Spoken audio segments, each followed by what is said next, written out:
여러분 안녕하십니까. 정격시사 고성국입니다.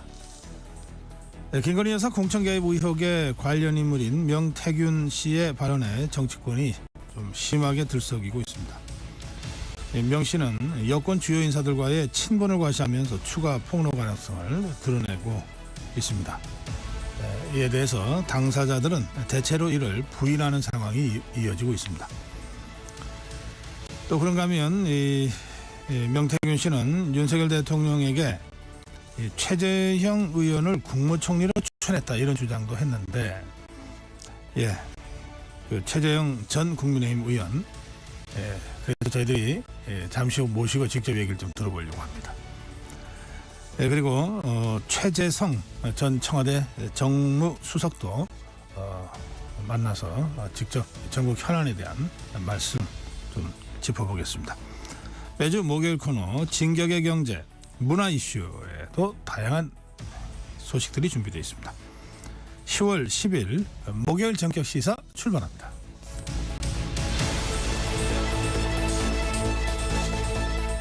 네, 전격 시사는 유튜브 라이브로 지금 생방송 함께 시청하실 수 있습니다. 문자 참여해 주십시오. 짧은 문자 50원, 긴 문자 100원, 샵 9730입니다. 콩어플 무료입니다. KBS 라디오 정치경제 사회문화 각종 명품 콘텐츠가 지금 여러분을 기다리고 있습니다. 구독과 좋아요 그리고 좋은 댓글로 여러분 KBS 라디오와 함께 해주십시오.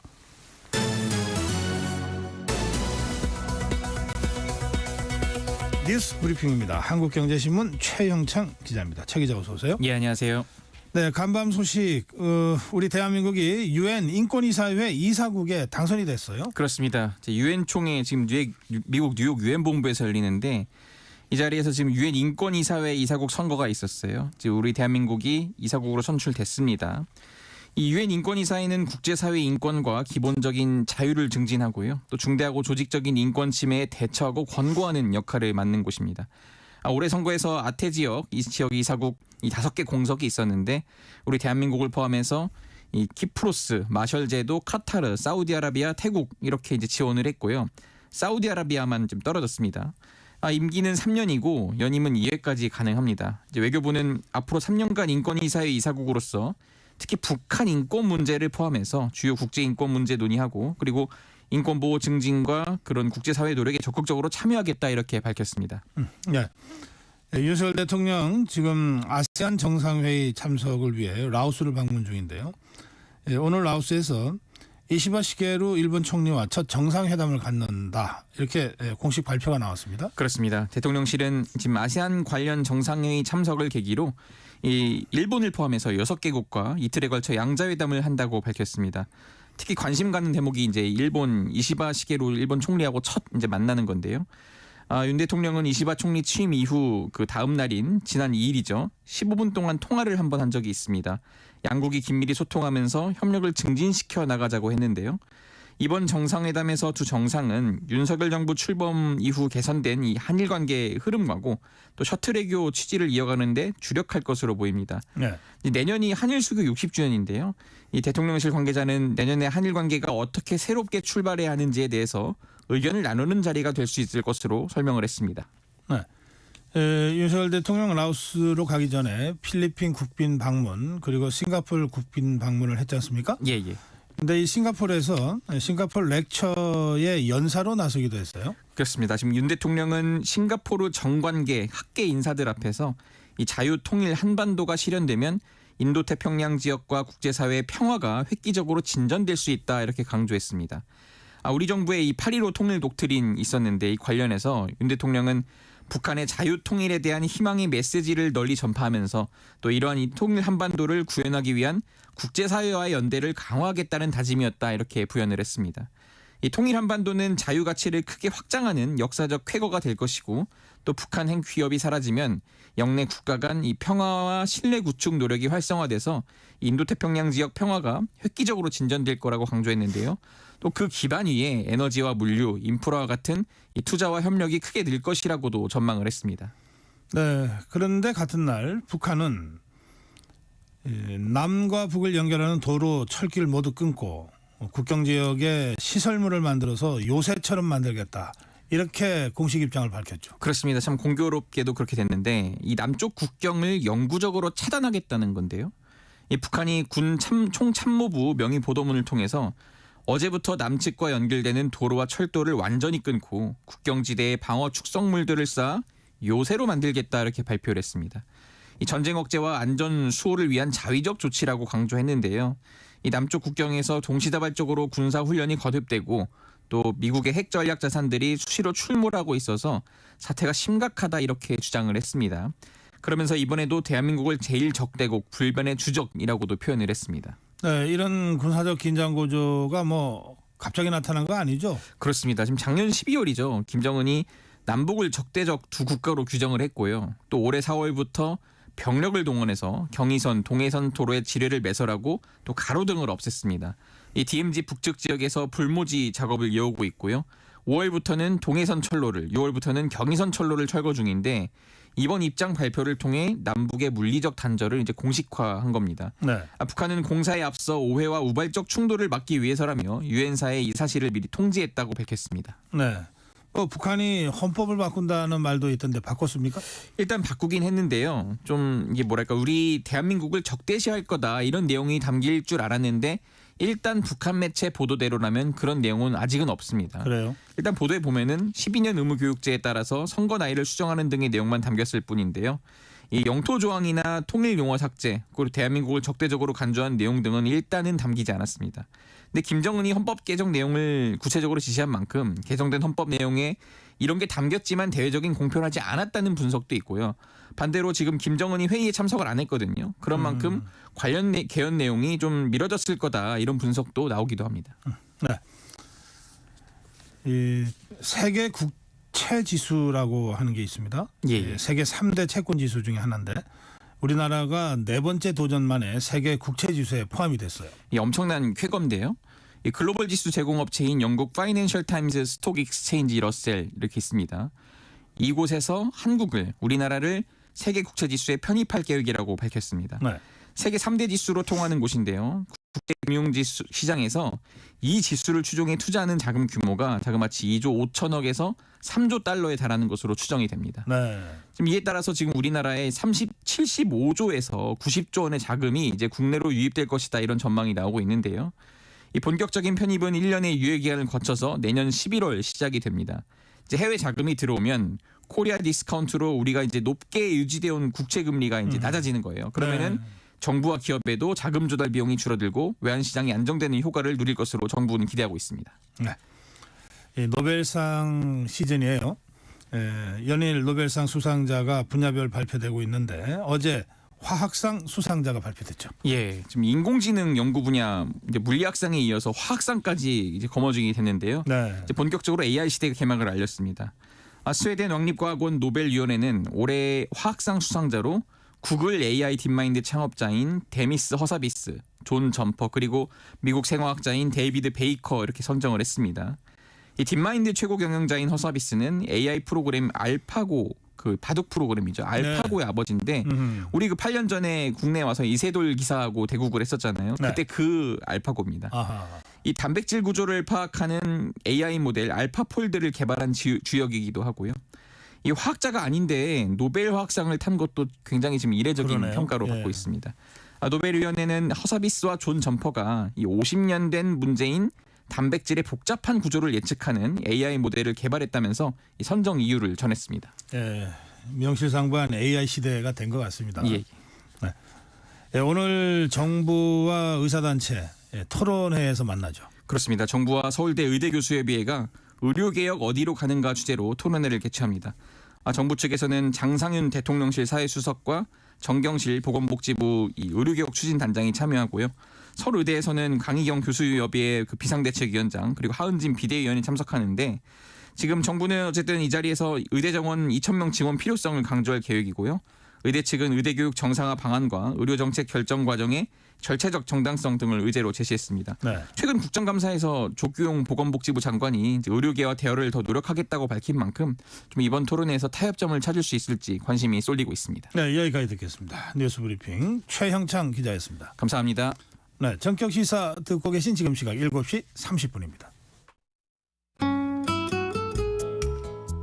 전격시사 날씨 정보입니다. 목요일 아침 출근길 하늘에는 구름이 많이 끼어 있습니다. 오늘은 서해상에 위치한 기압골의 영향으로 오후까지 서쪽 지역과 제주도엔 가끔 비가 오는 곳이 있겠습니다. 제주도에는 5에서 30mm가 내리겠고요. 서울 등 수도권과 충남 서해안, 전남과 전북 서부 지역은 5mm 안팎으로 비의 양이 적겠습니다. 비가 오지 않는 그 밖의 지역에서는 빗방울이 떨어지는 곳이 있겠습니다. 현재 기온 서울이 15.5도로 어제보다 조금 높게 시작하고 있는데요. 낮 기온은 서울과 대전, 전주 22도로 어제보다 2, 3도 정도 낮아 낮 동안에도 선선하겠습니다. 영남 지역은 대구 24도, 부산 26도로 다소 덥게 느껴질 수 있겠습니다.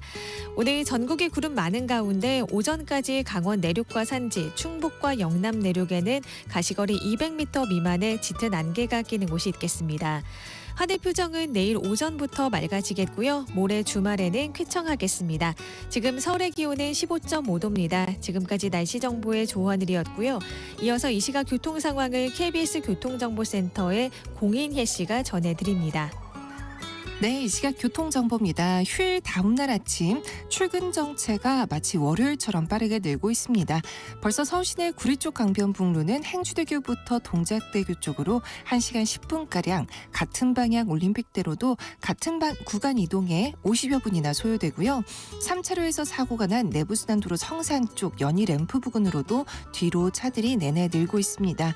경부고속도로 서울 쪽 기흥 2차로의 사고 구간과 수원 부근 정체 지나서도 금토 분기점부터 서울시내 반포까지 한 번에 13km 구간이나 내내 막혀 있고요. 반대 부산 방향 서울시 구간과 서울 요금소에서 수원, 오산에서 남사 사이로도 크게 답답합니다.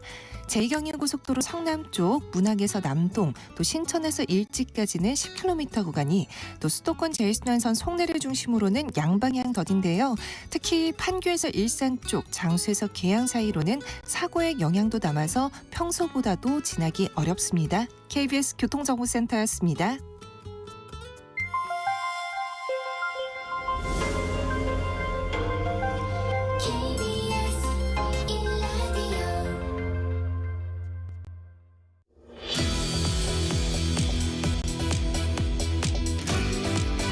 네, 감사원장을 지내고 제21대 국회의원을 했습니다. 지금은 본업이 변호사 업무에 전념하고 계시다고 들었는데, 오랜만에 뵙습니다. 최재형 전 국민의힘 의원 모시겠습니다. 어서 오십시오. 의원. 예, 반갑습니다. 예. 지금 뭐 변호사 일로 바쁘시다고요? 일단 의원 임기 마치고 네. 제 친한 친구가 대표로 있는 로펌의 소속 변호사로 일하고 있습니다. 근데 네. 뭐 종로 당협위원장직은 계속 맡고 있고요. 그래서 뭐 두 개 병행하고 있는 상황입니다. 친한 친구면은 저 고등학교 때 내내 얻고 다니셨던. 예, 그 강 변호사. 그렇구나. 요즘도 어버지세요? 요즘은 조금 아니실 것 같은데. 뭐 이제 휠체어 타고 다니고 또 네. 다른 또 직원이 도와주기도 네. 하고 이제 그러죠. 네. 어떤 사건들 하십니까? 지금 뭐 전공의 사건을 처음으로 맡으셨다고 제가 들었는데. 네, 제가 이제 의원직 마치고 네. 뭐 잠깐 쉬다가 이제 그 로펌에 들어갔을 때 그 강명훈 변호사가 전에부터 의료계의 법률 자문을 좀 해왔어요. 예. 그런데 제가 들어갔을 때 이미 전공의들하고 사이에서 전공의들이 그 당시에 사직서가 수리 안 되는 바람에 뭐 퇴직이 안 되니까 다른 병원으로 이제 이직도 전원도 안 되고 개업도 못 하고 또 군대 가고 싶어도 군대도 못 가고 유학이나 이런 모든 게 어려움이 있어서 그 문제를 행정처분 자체를 다툴 수도 있지만 사직서가 수리 안 되는 기간 동안의 임금이나 퇴직금 문제, 네. 그다음에 그 이후에 일을 하지 못함으로써 생겼던 손해 이런 것들을 다투면서 사직서 수리금지 명령이나 정부의 여러 가지 그 조치들 네. 이런 것들이 좀 문제가 있다는 것을 좀 공론화하기 위한 그런 뜻도 있습니다. 그래서 퇴직금 청구 소송, 그다음에 손해배상 청구 소송을 국가와 소속 병원을 상대로 제기를 했고 처음에는 뭐 3명 정도 했었는데요. 이게 알려지고 나서 여러분들이 많이 와서 지금 한 1,000명 정도 그래요? 이제 그럼 이게 일종의 집단 소송을 하고 소송 있습니다. 병원별로 들어가는 거죠, 그러니까 소속 병원별로 이제 그 사건이 별개죠. 그렇군요. 예. 아 그러면 이 소송 대상은 병원이군요. 정부가 아니고. 정부와 그 소속 병원 또뭐 학교법인은 이 경우는 학교법인이 네. 되겠죠. 공동 피고로 해서 소송을 제기했습니다. 아 그러시군요. 근데 말씀 듣고 보면 지금 이게 정부를 상대로 지금 이 전공의들이 투쟁하고 있잖아요. 일종의 네. 항의 네. 또는 그렇죠. 뭐 집단 네. 행동 또는 투쟁인데 그 집권당의 당협위원장 맡고 계시면서 동시에 정부를 상대로 그렇게 하는 게 좀 이게 좀 충돌이 안 됩니까? 제가 집권당 소속 의원이라는 걸 떠나서 뭐 정치인으로서 그 이 소위 말하면 여론과 관련해서 전공의들의 그러한 집단적인 행동에 동조하는 것처럼 소송을 그 대리하는 것이 좋으냐 하는 말도 있었어요. 그런데 예. 일단 변호사로서 이제 법률적인 도움이 필요로 하는 그러한 분들을 도와주는 거는 당연히 해야 될 일이고, 네. 그다음에 의료 정책 자체가 지금 너무 좀 거칩니다. 그리고 뭐 여러 가지 문제들이 있어서 네. 이런 것들을 좀 공론화해서 국민들에게도 알리고 사회적인 합의를 도출하는 데 좀 도움을 줄 필요가 있다. 이런 생각에서 네. 공익적 차원에서도 이 소송을 그러시군요. 수임한 겁니다. 국회의원 하실 때 21대 국회죠.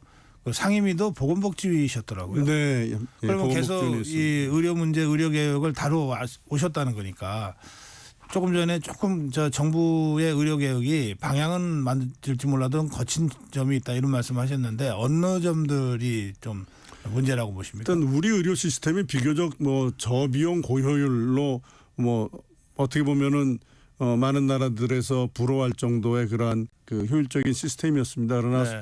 근래 이제 몇 년 동안 여러 가지 문제들이 야기됐고 그것이 주로 이제 소위 필수 의료 분야라고 하는 내외산소 네. 뭐 이런 분야 그리고 이제 지방의 의료 취약지구 문제 이런 네. 것들이 이제 대두되면서 종전의 의료 시스템이 이게 좀 뭔가 임계점에 다다랐다. 네. 뭔가 변화돼야 되겠다. 개선되게 됐다는 그런 상황이 된 건 맞습니다. 그런데 의료 개혁이 필요하다는 거죠. 그렇죠. 예, 어떤 그런데 형태로든. 그런데 문제는 이 의료 시스템의 개선, 즉 이제 필수 의료가 붕괴되는 걸 막고, 그 다음에 지역 의료가 이제 취약지구 문제를 네. 해결하고, 그 다음에 이제 뭐 초고령 사회로 진입하면서 의료 수요도 많이 늘어날 겁니다. 그렇다면 이런 모든 것을 종합적으로 고려하고 또 의료 기술도 많이 발달될 거니까요. 네. 이런 것들을 고려해서 그 문제를 어떻게 해결할 것이냐라고 먼저 그 대책을 세우고 그렇다면 의사 수를 어떻게 할 것이 어떻게 하는 것이 맞느냐. 뭐 늘릴 수도 있겠고 뭐 지금 적당하다 또는 뭐 줄여야 된다. 뭐 여러 가지 다양한 견해가 있을 텐데 일단 네.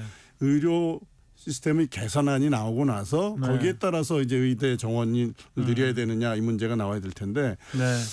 좀 그 순서가 바뀐 것 같습니다. 의대 정원을 늘려놓고 그다음에 뭐 여러 가지 비난이 있으니까 뭐 과학적이고 합리적이라 그랬다가 근거가 이제 좀 설명이 잘 안 됐고요. 네. 그리고 나서 이 의대 정원을 늘여놓으면 소위 낙수 효과로 이제 뭐 필수 의료도 가고 지역 의료도 해결될 것이다 하는데 사실은 뭐 의료계는 좀 다르다고 봅니다. 그리고 낙수 효과가 만일에 있다 하더라도 그러면은 지금 소위 말하면 피한성이라고 하는 우리 의사들이 많이 가는데 다 몰리고 나서 남은 사람들이 정말 중요한 필수 의료에 간다. 이거는 좀 바람직한 건 아니라고 봅니다. 예. 그래서 저는 이 일의 순서가 좀 바뀌었다. 그리고 이 정책을 추진하는 과정에서 의사들을 어떻게 보면 국민들과 대척점에 놓고 이거 마치 뭐 쌈을 붙이는 것처럼 정책을 했어요. 그거는 좀 바람직하지 않습니다.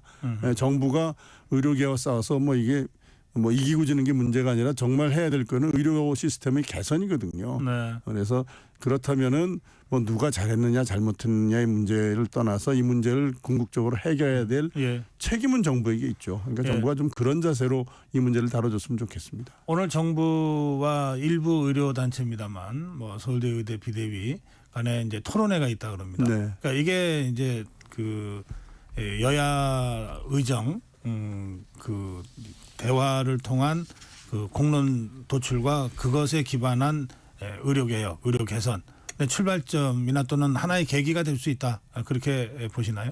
좋은 뭐 일단은 뭐 대화를 한다는 것 자체는 뭐 좀 더 진일보한 상황이라고 봅니다만은 저는 그렇게 생각합니다. 지금 의료계와 정부사에 워낙 신뢰가 무너져 있는 게 사실입니다. 의료 보건복지부나 교육부에서 그동안 쭉 추진했던 정책의 그 모양새를 보면은 네. 사실은 어떻게 보면 의료계를 좀 아주 이기적인 기득권 세력으로 이렇게 좀 그렇게 치부하는 면이 있었고 정책 자체가 좀 너무 거칠었어요. 그래서 신뢰가 제가 보기에는 예. 뭐 신뢰가 뭐 거의 다 허물어졌다 알겠습니다. 이렇게 생각이 지금 되고 그래서 예. 정부 입장에서는 뭐 그동안 정책이 잘못됐다 잘했다 이런 문제를 떠나서 대화 창구를 바꾸는 게 필요하다고 생각합니다. 대화 창구를. 예. 예. 지금 전공의 소송 대리하고 계시니까 전공의들이 사실 이 사태의 핵심에 있잖아요. 그렇죠. 그런데 대화 자체를 지금 거부하고 있지 않습니까? 이를테면 선행 조건, 그 의대 정원 백지화를 조건으로 걸고 지금 하고 있는데 전공의들이 왜 그렇게 저 강경한 입장이 됐나요? 저도 뭐 사실은 전공의들이 빨리 복귀해서 네. 환자 앞으로 돌아오는 게 바람직하다고 생각을 합니다만은 제가 생각하기에는 네. 현재와 같은 그 정부의 정책하에서는 의료인으로서의 자기들이 미래가 과연 있을 것인지 자기들이 과연 의료인으로서 보람 있게 일할 수 있을 것인지에 대해서 좀 근본적으로 회의적인 것 같고요. 제가 소송 대리하고 그분들하고 이제 뭐 간접적으로 접촉하면서 보니까 이렇게 어느 한 대표에 의해서 이렇게 조직화되어 있지가 않아요. 아, 그렇습니까? 예, 그래서 그렇기 때문에 그런 그 전공의들 특히 이제 젊은 세대의 특징을 좀 잘 이해하면서 대화를 하는 게 좋겠다고 생각합니다. 알겠습니다. 근데 참 최재형 의원과 대담 중인데 그 의원님 국무총리 될 뻔하셨더라고요. 뭐, 명태균 씨를 혹시 아십니까? 제가 전혀 모르는 분이고요. 네. 얼마 전에 저 김영선 의원 뭐 공천 관련해 가지고 신문 보도 난 걸 보고 네. 아 이런 분이 계시구나. 네. 뭐 그때 처음 알았습니다. 예, 네. 뭐 총리 공천 얘기는 더더군다나 뭐 금시초문이고요. 네, 명태균 씨가 언론에 인터뷰를 하면서 네. 윤석열 대통령한테 최재형 의원을 국무총리로 추천했다 이렇게 공개적으로 얘기를 했거든요. 예. 그러니까 뭐 그게 아니, 그 당시에 사실은 뭐 제가 감사운동도 지내고 그래서 네. 뭐 그런 생각을 가진 분들이 뭐 있긴 있었을 것 같습니다. 그런데 네. 뭐 제가 명태균이라는 분을 개인적으로 전혀 알지 못하는 분이기 때문에 그 부분에 네. 대해서는 뭐 제가 더 드릴 말씀이 없습니다. 알겠습니다.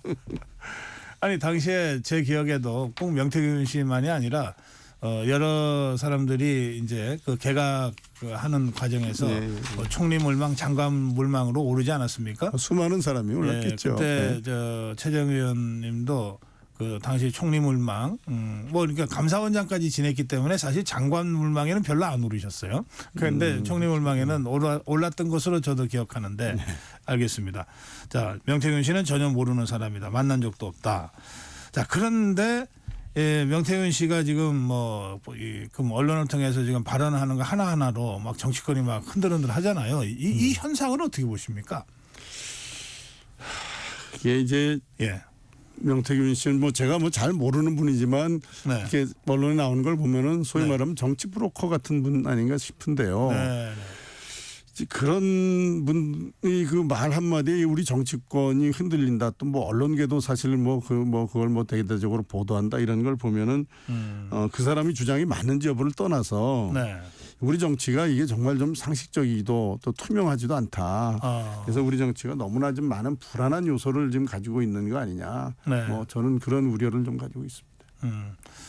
그 뭐 여권 일각에서는 이제 이 명태균 씨가 자꾸 뭔가 있는 듯이 언론에 지금 인터뷰를 하면서 뭐 대통령도 막 압박하고 막 이런 형국이 이제 계속되니까 아니 뭐 뭔지 모르겠는데 있으면 다 그럼 공개하시오. 이렇게 당당하게 대처를 못하냐 무슨 약점이나 진짜 잡힌 것처럼 이렇게 답답해하는 분들도 계시더라고요. 그렇죠. 과연 근데 명태균 씨 말을 우리가 얼마나 신뢰할 수 있느냐 그건 네. 또 뭐 좀 의문이긴 합니다. 네. 의문이긴 한데 아까도 말씀드린 것처럼 그게 이제 확실한 근거가 제시되지도 않은 상태에서 막 언론에 보도되는 것 자체는 저는 좀 바람직하지 않다고 생각을 하고요. 네. 이런 그 폭로성 협박성 발언에 이제 흔들릴 정도로 우리 정치가 이렇게 취약하다라는 것을 뭐 느끼고 있습니다만은 문제는 지금 말씀하신 것처럼 네. 아마 이제 뭐 다 기억은 못할 수도 있습니다. 뭐 특히 뭐 대선 그 치르는 과정에서 얼마나 복잡하고 많은 사람들을 만나겠습니까? 그러나 기억나는 게 있고 뭐 좀 조금이라도 소위 말하면 그 의혹의 소지가 있는 부분이 있다면 말씀하신 것처럼 먼저 다 공개를 하고 네. 털고 가는 게 저는 맞다고 생각합니다. 그리고 이 문제에 언제까지 우리 정치가 휘둘러서야 되겠습니까? 알겠습니다. 그 민주당이 김건희 여사 특검법을 여러 차례 지금 강행 처리했는데 대통령의 제2 요구권으로 그때 이제 재표결 부결되고 이렇게 되니까 그 김건희 여사 특검법을 다시 강행을 한다고 합니다. 한편으론 예. 그러면서 동시에 상설 특검도 국회 규칙 고쳐서 이 야당이 추천하는 걸 그냥 임명하도록 국회 규칙을 고치면서 이것도 추진하고 있는데 이 문제에 대해서는 의원님 어떤 판단이십니까? 김건희 여사에 관한 특검 예.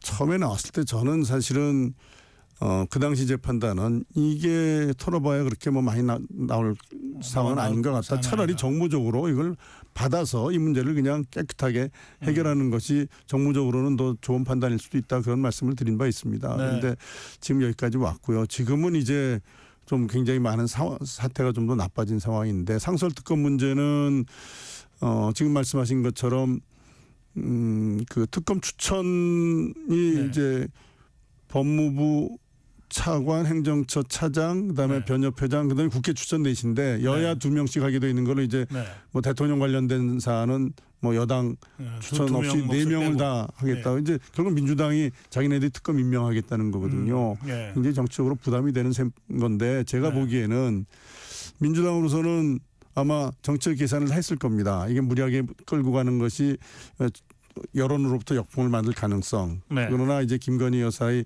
여러 가지 그 의혹들에 대한 국민의 어떤 그 좀 반감 이런 것들을 계산해서 정치적인 셈이 끝난 것 같습니다. 그래서 그건 밀고 갈 것 같고요. 네.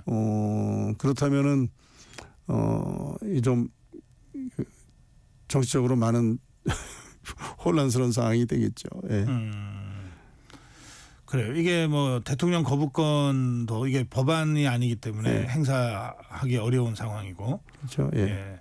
뭐 이게 여야 합의해서 한다는 게 상설 특검에 관한 그 예. 법률의 취지거든요. 네. 예. 근데 이제 그걸 깬 거죠. 그래서 지금 민주당에서는. 국민의힘에서는 예. 그래서 이게 국회 규칙까지 고쳐가면서 추진하는 것은 원래 입법 취지에 맞지 않다. 그렇죠. 그래서 권한쟁의 소송으로 가고 네. 헌재 소원으로 가겠다. 뭐 이렇게 지금 하고 있는데요. 네. 그런 법률적 대응이 효과가 있을까요? 일단 뭐 그 민주당이 현재 주장하는 그 내용이 얼마나 좀 이 무리한 주장인가에 대한 국민들이 여론을 환기시키는 그런 측면에서는 뭐 효과적인 대응. 효과적이라기보다 그거 외에는 대응할 방법이 사실은 없지요. 아하, 예. 예. 이제 이런 가운데 한동훈 대표가 김건희 여사의 공개 활동을 자제할 필요가 있다는 발언을 공개적으로 했어요. 네. 이건 어떻게 보십니까? 뭐 정치인으로서 지금 어쨌든 하여튼 현실적으로 이슈가 돼 있는 거니까 네. 뭐 정치인으로서 뭐 이야기할 수는 있겠죠. 예. 네. 한동훈 대표가 뭐 하는 얘기는 정치인으로서는 할 수 있는 얘기다. 그런데 김건희 여사 실제로 공개 활동 자제해야 된다고 생각하시나요? 뭐 지금 상황에서는 김건희 여사의 공개 활동이 그게 어떤 의도에서 어떻게 나타나든 굉장히 네. 정치적으로 정부나 여당에 큰 부담이 되는 게 현실입니다. 네. 그렇다면은 본인은 여러 가지 좀 그 억울한 부분이 있거나 네. 또 그런 면이 있을지라도 정무적으로는 좀 당분간 좀 자제해 주시는 게 옳지 않나. 그리고 그게 최초의 그 후보 당시의 약속과도 맞는 겁니다. 네. 예, 후보 당시에 이제 뭐 내조만 하겠다 이런 취지로 네. 말씀하셨으니까요. 예. 이제 구체적으로 예를 들면 지금 대통령이 필리핀 국빈 방문 싱가포르 국빈 방문 거쳐서 아세안 회의 참석자 라오스로 갔는데 국빈 방문은 이제 외교적 프로토콜이라는 게 있잖아요. 그렇죠. 예. 그러니까 대통령 부부가 가서 그쪽에 대통령 부부나 총리 부부가 이렇게 의전을 하고 막 이런 거잖아요. 이건 또 공개 활동이거든요. 그럼 이거 해야 됩니까 말아야 됩니까? 저는 이게 외교적으로 네. 외교적으로 그게 통상 있는 거라면은 뭐 그것까지 문제 삼는 거는 좀 지나치다고 봅니다만은 네. 정무적으로는 뭐 이런 문제들이 더 이상 이제 그러니까 이런 문제들로 정치적 부담이 더 커지지 않도록 뭐 잠시 자제하는 것도 뭐 저는 뭐 그렇게 나쁜 선택은 아니라고 봅니다. 알겠습니다. 그 이재명 대표가 지금 이제 재보궐선거 지원 유세, 한동훈 대표도 지원 유세 나가고 있는데 예, 강화 군수 지원 유세에서 끌어내려야 한다 뭐 이런 발언을 여러 차례 했습니다. 어제 금정구 구청장 지원 유세 가서는 그건 내가 탄핵이라고 얘기한 거 아니지 않냐라고 또 발언을 했습니다. 어떻게 봐야 됩니까? 그 뭐 탄핵이란 말을 안 사용하지 않았다고 해도 그게 어떤 의미라는 건 국민들 다 압니다. 뭐 이 대표가 뭐 우기는 거죠. 근데 탄핵이라는 거는 아마 사법 리스크를 피해갈 수 있는 우회로로서 어떻게 해서든지 뭐 대통령 임기 단축해서 뭐 조기 대선 가는 게 사법 리스크를 우회하는 방법이라고 생각해서 자꾸 그걸 이제 소위 말하면은 뭐 군부를 피운다 그럴까요? 아니면 국민들한테 뭐 예방 주사를 놓는다 그럴까요? 네. 자꾸 이제 그런 얘기를 꺼내는 것 같습니다. 속으로는 탄핵을 생각하면서 겉으로는 아니라고 하는 이유가 뭐죠? 그냥 뭐 탄핵 헌법에 있는 절차 아닙니까? 그냥 공개적으로 얘기할 수 있는 얘기인데 왜 끝까지 공개적으로는 아니라고 그러는 거죠? 그 이유는 잘 모르겠어요. 타임라인이 있겠죠. 그렇겠죠. 시간표가 있다. 네, 시간표 있을 지금은 겁니다. 탄핵을 공개적으로 얘기할 그렇죠. 시간표. 봐서 이렇게 시간이 해서 아니다. 좀 더 이제 국민들이 탄핵에 대해서 어떻게 보면 탄핵이 얼마나 정치적인 혼란을 가져왔는지 지난번에 우리가 경험했지 않습니까? 8년 전에요. 예. 네. 그렇기 때문에 이제 그런 것들에 대해서 약간 좀 국민들이 생각을 좀 무디게 하는 뭐 그런 전략일 수도 있고요. 아마 뭐 제가 내용은 모르지만 시간표가 있을 겁니다. 실제로는 탄핵 시간표에 맞춰서 착착 탄핵 쪽으로 가고 있다. 그러나 본다 이런 말씀이시죠? 네. 알겠습니다. 그러면 그게 성공할지 여부는 이제 그 다른 문제고. 근데 이제 말씀 중에 이재명 대표 사법 리스크 이제 법률가이시기도 하고 지금 당장 변호사로 활동하시니까 이재명 대표의 사법 리스크 어느 정도라고 보십니까? 저는 일단 뭐 지금 11월 선거를 앞두고 있는 허위사실 공표에 의한 공직선거법 위반죄, 그다음에 이제 위증교사 이 부분은 뭐 제가 보는 시각에서는 뭐 유무죄가 문제되는 정도의 사안은 아니다. 내용은 이제 뭐 적어도 충분히 심리가 돼 있는 상황이 아닌가 저는 그렇게 보고 있고요. 그러니까 유죄 가능성이 높다는 말씀이시죠? 그렇죠. 예. 그리고 현재 예정대로 11월에 1심 판결이 선고가 되면 정상적인 재판 진행 그 과정을 거친다면 내년 연말 적어도 이제 대선 레이스가 본격적으로 시작되는 2026년 초 이전에는 그 두 사건은 대법원 확정 판결이 나올 거라고 저는 봅니다. 근데 문제는 이제 재판 지연이죠. 재판 지연하는데 사실 무죄를 주장하는 피고인이 고의적으로 재판 지연하는 경우는 거의 없습니다. 빨리 이런 자기의 무죄가 입증돼서 이런 여러 가지 어려운 상황을 벗어나고 싶어하는 게 당연한 거고요. 제가 재판 좀 빨리 끝내달라는 그렇죠. 30여 년 재판하는 동안 무죄 주장하면서 재판을 고의적으로 지연하는 피고인 본 적이 없습니다. 그래서 아마 본인이 제일 잘 알겠죠. 그 사건의 실체는 아마 이재명 대표가 제일 잘 알 겁니다. 그렇기 때문에 이걸 계속 이제 끌려고 하는 거고. 문제는 이제 재판 지연의 수단으로 탄핵이 동원되는 그러한 것이 문제죠. 지금 수사 검사에 대한 탄핵도 뭐 지금 뭐 논의하고 있는 상황이고 그렇다면은 대개 이제 이런 사건의 경우는 수사 검사가 공판에도 관여하는 걸로 알고 있거든요. 그러면 탄핵이 되면은 헌법재판소 결정 있을 때까지 업무가 정지되잖아요. 검사 동일체 원칙이 있다 하더라도 그거는 다른 검사가 공소 유지를 하려면 좀 지연이 되죠. 아무래도. 그다음에 더 큰 문제는 법관 탄핵입니다. 법관의 경우 탄핵을 해버리면 이게 그 결정 때까지는 사실상 재판을 못 한다고 봐야 됩니다. 아 그래요. 예. 예. 판사가 바뀌면은 또 그 재판 절차 다 갱신해야 되고. 처음부터 다시 하려 그러면. 그럼요. 그거는 그래서 뭐 그렇게까지 할 것인지에 대해서 뭐 상식적으로는 뭐 그렇게 안 할 것이라고 생각합니다만은 네. 이재명 대표가 본인의 이익을 위해서는 무엇이든지 할 수 있는 사람이다. 저는 그렇게 봐서 과연 국민들이 상식에 맞는 판단을 할 것인가에 대해서 두고 봐야 될 것 같습니다. 예. 예, 오랜만에 최재형 전 의원 모시고 전국 전반에 대한 말씀 또 사법 리스크에 대한 말씀까지 들었습니다. 예, 오늘 여기서 마무리해야 되겠습니다. 말씀 잘 들었습니다. 네. 네, 국민의힘 최재형 전 감사합니다. 의원이었습니다.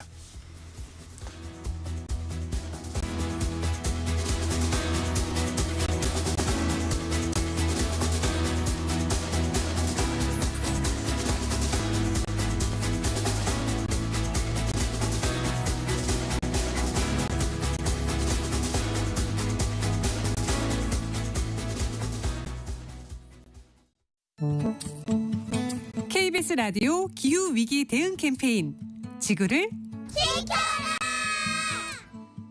안녕하세요. 녹색교육센터장 정미경입니다. 청취자 여러분들 혹시 깃대종이라고 들어보셨을까요? 기후위기가 심각해질수록 생물 다양성이 굉장히 감소되고 있어요. 그래서 꼭 지켜줘야 할 깃대종을 선정을 해서 지역사회, 마을에 알리는 활동들을 하고 있는데요. 예를 들어서 설악산은 깃대종이 사냥이에요. 지리산은 반달가슴곰이죠. 우리 마을을 탐사하면서 개구리, 도롱뇽, 제비, 은방울꽃, 무당벌레, 참새를 지켜주고 싶다고 깃대종을 선정을 하고 아이들이 지켜주자라는 활동을 하고 있습니다. 그 아인슈타인은 꿀벌이 사라지면 우리 인류도 4년 안에 사라진다고 경고를 했었죠. 지금 꿀벌뿐만이 아니라 개구리, 나비, 참새가 점점 사라지고 있고 이들이 살지 못하는 지구에는 결국 우리 인류도 살 수가 없게 되어지거든요. 머리로 알고 가슴으로 느끼는 것을 직접 발로 뛰고 실천하는 행동하는 시민의 힘이 필요한 시기이죠. 기후위기, 환경재난의 시대를 살기 위해서는 누구나 언제나 어디서나 환경을 학습하고 환경재난에 대비하는 힘을 길러야 합니다. 그래서 청취자분들께서는 지역에 지역 환경교육센터가 다 운영되고 있습니다. 가까운 환경교육센터를 방문해서 우리 마을의 환경 문제가 무엇이고 기후위기 대응을 어떻게 해야 되는지 행동하는 힘을 길렀으면 좋겠습니다.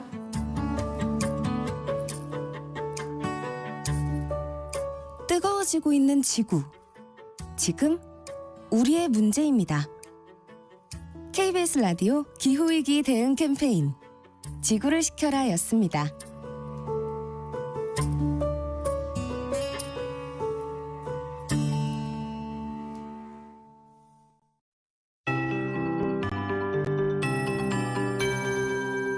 KBS 58분 날씨.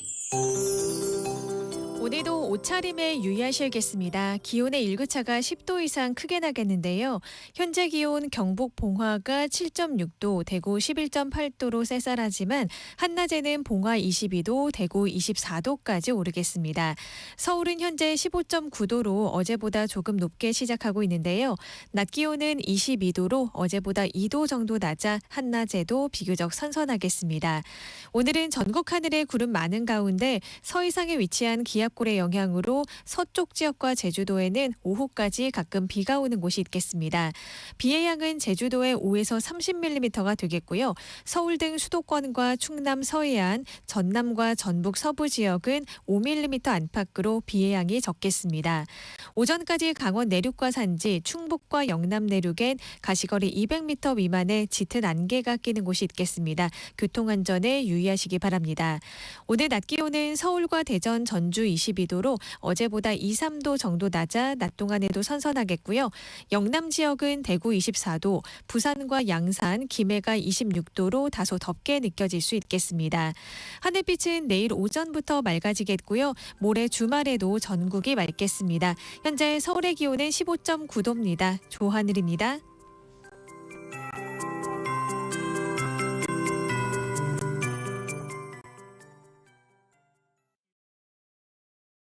정성을 다하는 국민의 방송 KBS가 8시를 알려드립니다.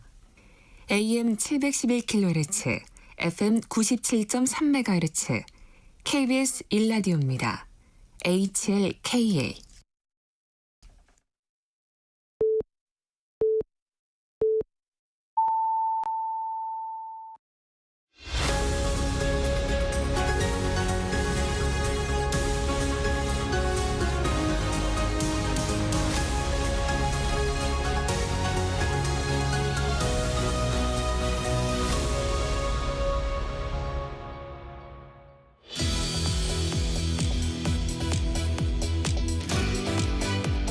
네, 복잡하게 또 때로는 아주 거칠게 전개되고 있는 전국 현안들에 대해서 이번에는 전 청와대 정무수석 최재성 수석과 함께 짚어보겠습니다. 자, 의원님 어서 오십시오. 안녕하세요. 지난번 나오셨을 때 그 이번 재보궐선거 관련해서 그 뭔가 그 민주당이 좀 전략을 잘못 짠 것 같다. 이를테면 윤석열 정부에 대한 무슨 심판 선거 구도가 맞았는데 뭐 좀 구도가 좀 잘못된 것 같다. 이런 취지의 말씀을 하셨는데 지금 이제 재보궐선거가 딱 일주일 남았네요. 어떻게 보십니까?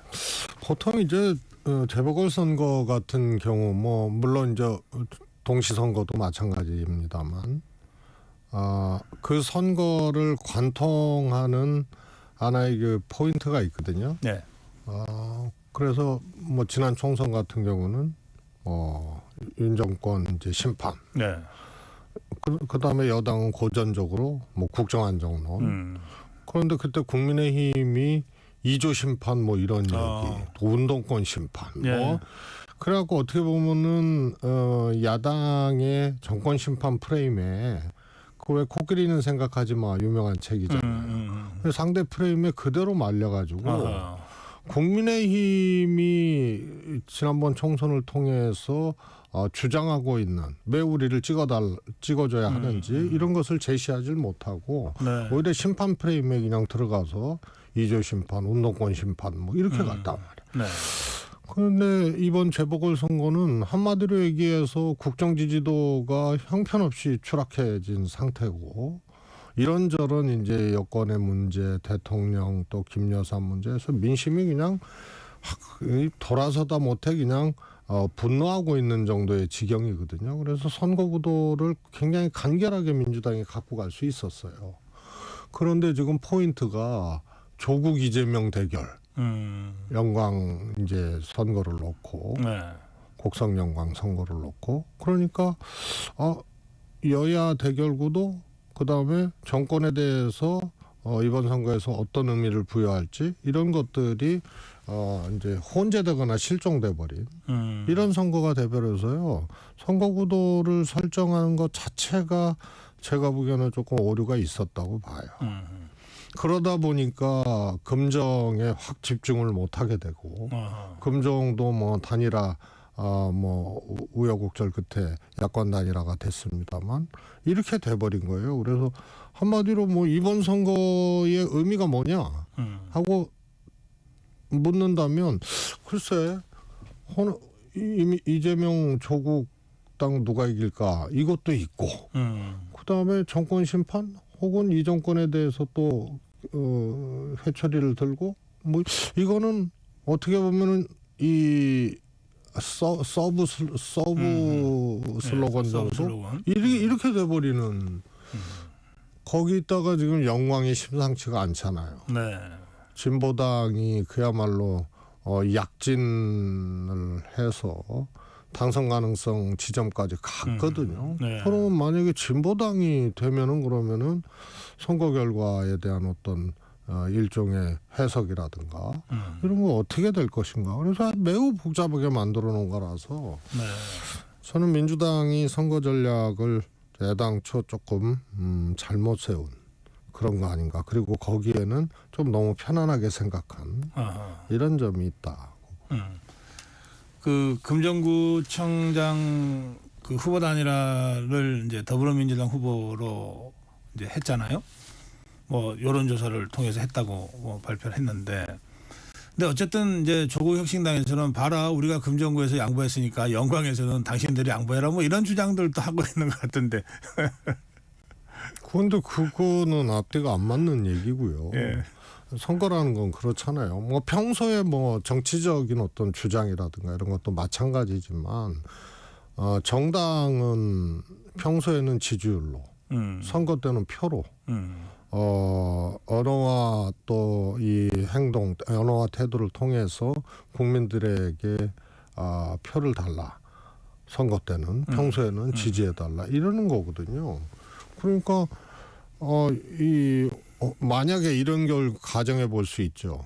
호남에서 공천연합을 하고 그래서 뭐 조국혁신당과 민주당이 예를 들어서 2개 군수 선거에 대해서 연합 공천을 하고 그 왜 그러냐? 박지원 의원이 얘기를 했잖아요. 윤석열 정권을 앞에 놓고 호남의 진보표를 분열시키면 안 된다. 여긴 정확한 얘기거든요. 그런데 박지원 의원의 결론이 틀렸어요. 그러니까 조국 신당이 양보해라. 해야 된다. 이렇게 결단해라. 이렇게 얘기를 해서요. 앞에 진단은 정확한 건데 결론은 조금 너무 편안하고 약간 이제 오만하다고 느껴질 정도로 그런 거였어요. 결론이 잘못됐어요. 근데 만약에 연합공천을 하고 금정구에서 또 단일화를 해서 민주당 후보가 나서고 이렇게 되면은요 이 정권 안 된다라는 구도가 간명하게 설정이 되는 거예요. 근데 호남에서 그렇게 하지 않고 너무 편안한 선택을 하다 보니 좀 선거 자체도 조금 엉킨 측면이 있고 결과가 만약에 민주당의 호남에서 영광에서 민주당의 패배로 귀결지어진다면 그거는 민주당 입장에서는 매우 안 좋은 그런 상황이 되는 거죠. 더불어민주당에서 우리 최재성 수석의 그 논평을 들었는지 모르겠는데 어쨌든 이 선거를 이제 지원 유세를 하면서 윤석열 정부 심판 구도를 부각시키려고 하는 것 같긴 해요. 더불어민주당에서. 근데 이제 그 과정에서 이런 발언이 나왔을 것 같은데 끌어내려야 된다. 이제 이재명 대표가 윤석열 대통령, 윤석열 정부를 비판하면서 끌어내려야 된다 이랬어요. 그러자 국민의힘에서 즉각 탄핵 얘기한 거냐, 탄핵하자는 거냐 그랬더니 또 그건 아니라고 또 지금 얘기를 하고 있는데 이 부분은 어떻게 보세요? 이제 그야말로 말 자체에 대한 어떤 이재명 대표 말 자체에 대한 해석은 다르게도 볼 수 있고 또 같게도 볼 수가 있거든요. 다르게 본다 하면 민심에 호소를 하는 거죠. 그 탄핵이라는 거는 끌어내리는 유일한 절차는 아니거든요. 그래서 다시 한번 표로 심판해 주고 그다음에 그래도 안 되면은 민심이 끌어내려야 된다는 이런 얘기로도 해석할 수 있고 탄핵을 해야 된다는 거는 일종의 이제 법률적 절차 또 국회에서 할 수 있는 이런 절차를 얘기하는데 이걸 명시적으로 얘기를 하면 끌어내리는 길은 뭐 여러 가지 길이 있죠. 그리고 탄핵이 됐든 뭐가 됐든 간에 민심이 움직이지 않으면 지난번 박근혜 정권 때처럼 그때 국민들이 그랬잖아요. 국민은 퇴진, 국회는 탄핵. 이게 광화문에서 나온 슬로건이거든요. 그래서 국회가 탄핵 절차를 이제 시작을 한 것도 민심의 명령이에요. 그래서 이거는 해석을 저건 탄핵을 하겠다라는 것으로만 해석하기는 조금 어려운 측면들이 있다고 봐요. 지금 뭐 실제로는 이제 더불어민주당이 당론으로 탄핵 이렇게 정한 건 아닙니다. 그런데 소속 의원들 한 9명인가가 탄핵 준비 모임을 다른 당 의원들과 결성해서 또 움직이고 있고 또 조국혁신당은 공식적으로 탄핵 추진위원회를 당기구로 띄웠잖아요. 그런 상황에서 이제 이재명 대표가 임기 전에 끌어내린다 이거거든요. 임기 마치기 전에 끌어내야 된다고 하는 주장을 계속하면 뭐 국민들 입장에서 뭐 그 말의 그 뉘앙스나 뭐 맥락을 깊이 살펴볼 상황이 아니잖아요. 국민들은 그냥 언론이 전해주는 한두 마디를 갖고 판단하게 되는데 탄핵하자는 얘기네. 이렇게 들을 가능성이 매우 높지 않습니까? 그렇게 그래서 제가 두 가지 이제 해석이 다 해당이 되는 거고 또 저걸 탄핵을 명시적으로 얘기를 안 했기 때문에 민심에 호소하는 것으로 저는 이제 해석을 하고 있는 거고요. 그런데 이제 마음은 뭐 이재명 대표나 민주당은 이미 저건 탄핵감이다. 그리고 탄핵하고 싶다라는 마음은 있겠죠. 그러나 그거는 일종의 이제 법률이 뒷받침이 되는 절차이기 때문에 물러나라 하야라고는 분명히 다른 법률적 절차거든요. 그렇기 때문에 수사가 이루어지고 또 그런 법률적으로 분명한 혹은 또 누구나 그렇게 인정할 만한 그런 결격들이 명시적으로 이렇게 보여야 가능한 그런 거거든요. 그래서 마음은 그렇다고 해석되어지나 여건은 아직 뒷받침되지 않고 있다. 그러니까 탄핵을 하겠다. 이런 얘기, 탄핵을 해야 된다. 이런 얘기를 민주당이 못 하고 있는 거죠. 그러니까 마음과 몸이 지금 딱 일치되는 시기는 아니다. 이렇게 알겠습니다. 자, 그런 상황에서 이 명태균 씨의 그 폭로가 지금 연일 언론 인터뷰를 통해서 지금 나오고 있는데요. 그 구체적으로 뭐 이런저런 얘기들이 나오고 있고 당사자들은 뭐 부인하고 있고 뭐 그런 상황입니다. 그건 어떻게 보십니까? 하여튼 뭐 이제 뭐 왕조실록이나 징비록 이런 얘기는 들어봤어도 네. 녹취록의 시대가 열린 것 같아가지고 그런데 조금 이거는 다른 것 같아요. 우선은 명태균 씨가 흔히 얘기하는 뭐 여론조사 뭐 업체를 하고 있고 정치 컨설턴트 뭐 이런 차원에서 그 수많은 선거 때 특히 대선 같은 경우에는 뭐 이렇게 그렇게 접근하는 수많은 사람 중에 한 명이다. 이렇게 보기에는 분명히 어려워요. 왜냐하면 대통령 부부하고 만났잖아요. 그리고 대통령이 그 중요한 순간에 김종인 비대위원장을 만난다거나 이럴 때 배석을 해요. 근데 대통령 후보의 배석 이런 정도의 의미라는 거는 정말로 핵심 중에 핵심이 아니면은 불가능한 거 아닙니까? 그런데 이분은 정치인도 아니고 뭐 후보의 비서실장도 아니고 그런단 말이에요. 그런데 배석을 했어요. 중요한 순간마다. 그다음에 만나게 된 개개인들도 이 정치인들이 유력 정치인들이 있고 그러니까 그냥 핫바지는 아니에요.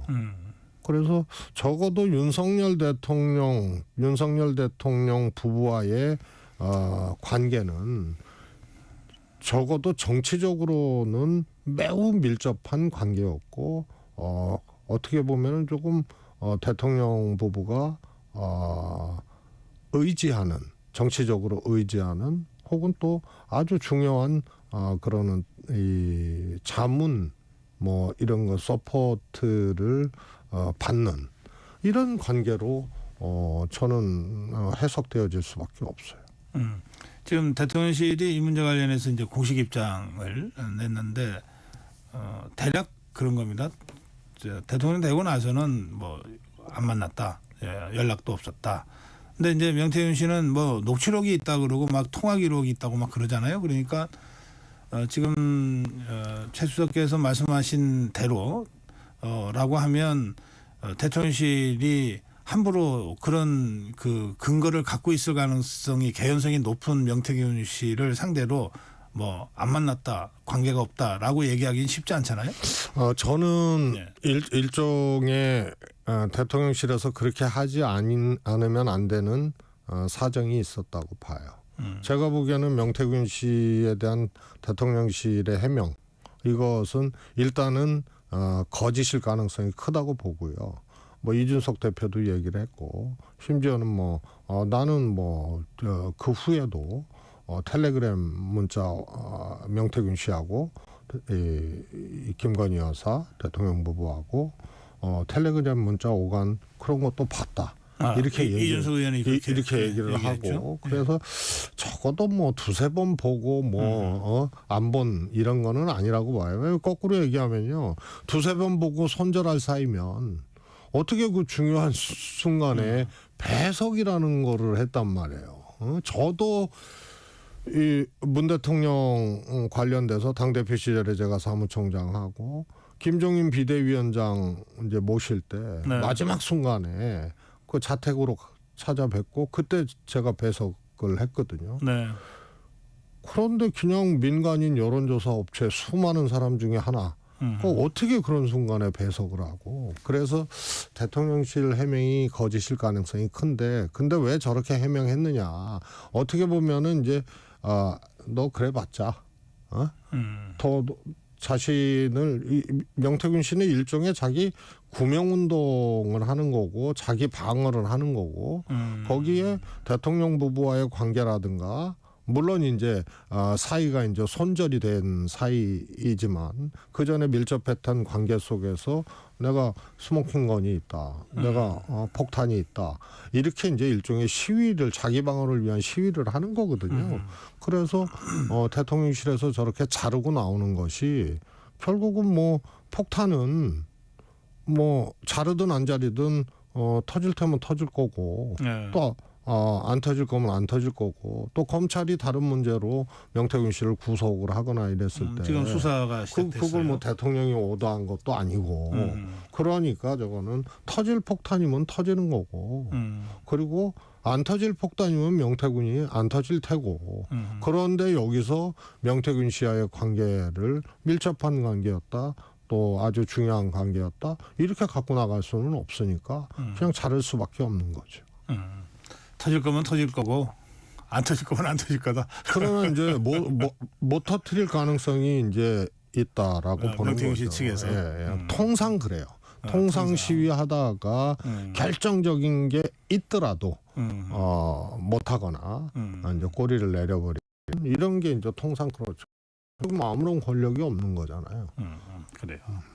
이 상황은 좀 더 지켜볼 필요가 있겠어요. 자, 김건희 여사에 대해서 지금 그동안 김건희 여사 특검법 이렇게 이제 특검법 공세를 폈는데 대통령의 그 제2요구권이 재표결 과정에서 이제 부결되면서 여러 차례 지금 완전 실패한 겁니다. 근데 계속 하겠다는 거 아닙니까? 그러면서 동시에 국회 규칙을 고쳐서 상설특검을 발동하겠다. 이거는 거부권 행사를 못하지 않냐. 근데 그것도 김건희 여사를 겨냥한 겁니다. 이렇게 되고 국민의힘 쪽에서는 한동훈 대표가 어제 공개적으로 김건희 여사 공개 활동을 좀 자제해야 된다. 이런 주장을 한 거죠. 이 상황을 좀 전체적으로 어떻게 보고 계신지요? 저는 뭐 민주당에서 상설특검법 관련돼서 일종의 이제 지금 특검법하고 상설특검법하고 차이가 있다면 상설특검은 그야말로 대통령이 이제 특검을 아무런 이제 뭐라 그럴까 제어나 견제를 받지 않고 특검을 지정할 수 있는 거기 때문에 그래서 조금 야당 입장에서는 이제 조금 아쉬움이 있는 거죠. 그런데 그렇게 뭐 갈 수밖에 없는 상황 계속 제2요구권을 발동을 하고 제2가 되질 않고 그러면은 이제 언제까지 갈 수는 없지 않냐. 그러나 야당은 여전히 특검을 주요 수단으로 삼을 거예요. 앞으로도 계속 정치적으로는 그렇습니다. 특검법을 계속. 이번에도 이제 저는 김건희 여사 특검법은 사실은 여당 입장에서는 매우 위험한 걱정스러운 사안이라고 보거든요. 이번에 이제 네 표가 이탈을 한 거 아닙니까? 근데 이런 심리가 작동할 수 있어요. 지금 대통령의 지지율이 떨어진다는 거. 그리고 집권 여당인 국민의힘이 그야말로 헤매고 있다는 거. 민심으로부터 지탄받고 있다는 거.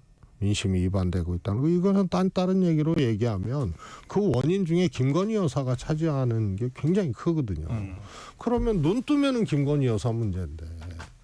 그런데 이게 그냥 단순한 추문이나 혹은 단순한 어떤 실책 또 뭐 국민 밉상 이런 정도가 아니고 뭐 인사 또 아주 구체적으로 정치에 관여하고 뭐 이런 것들이 이제 막 녹취를 통해서 나오고 이러니까 조금 과거의 영부인들하고는 완전히 다른 그런 거라서 뭐 사실은 권력의 일인자 뭐 이런 얘기까지 나오니 최상병 특검법과 같이 대통령과 직접 연관된 특검을 여당이 찬성할 수가 없잖아요. 그거를 온몸으로 막기도 힘겨운데 김건희 여사까지 막아야 되느냐. 근데 이게 민심이 떨어지는 아주 주 요인이거든요. 곁가지가 아니고 김건희 여사 문제가. 그래서 제가 보기엔 이거는 여당에서도 마냥 방어만 하기는 어려운 사안들이 있고 여기에 지금 얘기하신 윤한 갈등 또 한동훈 대표도 살아야 될 거 아니에요. 정치적으로. 그냥 있으면 지금 고사되는 거거든요. 그리고 이거 민심이라든가 이 사안의 실체를 보니 김건희 여사 문제나 이런 것들이 심각하다 이렇게 보고 있는 거 아니에요. 그런데 윤한 갈등은 자리 잡고 있고 더 격화되고 있어요. 그러니까 이것이 하나의 정치적 선택으로 특검법이 통과될 가능성이 앞으로 저는 더 커진다고 봐요. 그러기 때문에 민주당에서는 그냥 두 수레바퀴를 굴린다. 이 정도로 상설특검법을 만지는 것에 대해서는 해석을 하되 주 무기는 특검법이 될 거다. 이렇게 보고 있고요. 예. 저는 한동훈 대표의 저 얘기는 마치 명태균 씨가 대통령이나 대통령 부부를 상대로 지금 자기 방어용 시위를 하고 있잖아요. 네. 마치 스모킹건이 있는 것처럼. 그런데 한동훈 씨는 뭐 방식과 내용은 좀 다르지만 한동훈 대표는 그냥 뭐 밥도 안 먹어주고 안 만나주고 거의 말해서 쉽게 말해서 한동훈 대표 그냥 인정 안 하고 그냥 밟고 있는 거거든요. 그래서 대표되는 거 원치도 않았고 앞으로 대통령 되는 거 원치도 않고 지금 상황에서 당대표로서 떠오르는 태양되고 힘 갖는 것도 원치 않고 이쯤이 이제 읽혀지는 대통령의 생각이거든요. 네. 그런데 한동훈 대표도 당대표고 정치인이고 결심하고 나선 사람 아니에요? 그런데 여기서 죽을 수가 없잖아요. 근데 민심과 청와대 민심과 대통령과의 이제 그 간극들 이 속에 김건희 여사도 있고 여러 가지 문제가 있단 말이에요. 그래서 두 가지 주목해서 봐야 돼요. 김건희 여사에 대한 최근 발언, 행동을 자제해야 된다. 그 다음에 나도 뭐 선택을 할 수밖에 없다. 뭐 이런 얘기라든가. 그 다음에 또 주목해 봐야 될 게 김대남 씨 녹취록 관련돼서 서울의 소리에 공격 사주를 하잖아요. 총선 때 한동훈 대표가 여론조사 비용을 사적으로 일종의 이제 유용 비슷하게 했다. 근데 이게 서울의 소리에서 보도가 되거든요. 근데 이건 별것도 아니에요. 뭐냐면은 총선 백서 TF에서 해당 문제가 거론이 됐는데 이게 대통령실로 샌 거고 그 김대남 씨가 대표 경선 과정에서 또 나경원 캠프에 가 있거든요. 그래서 이런 정황을 보면 그때 김건희 여사 문자를 읽고 씹었다 이거 알잖아요. 한동훈 대표 소위 말해서 대표 당선을 방해하기 위해서 그 문자 일십 사건이라는 것이 이제 대통령 발로 뭐 이철구 의원 거쳐서 그렇게 어떻게 보면 흘려진 거다.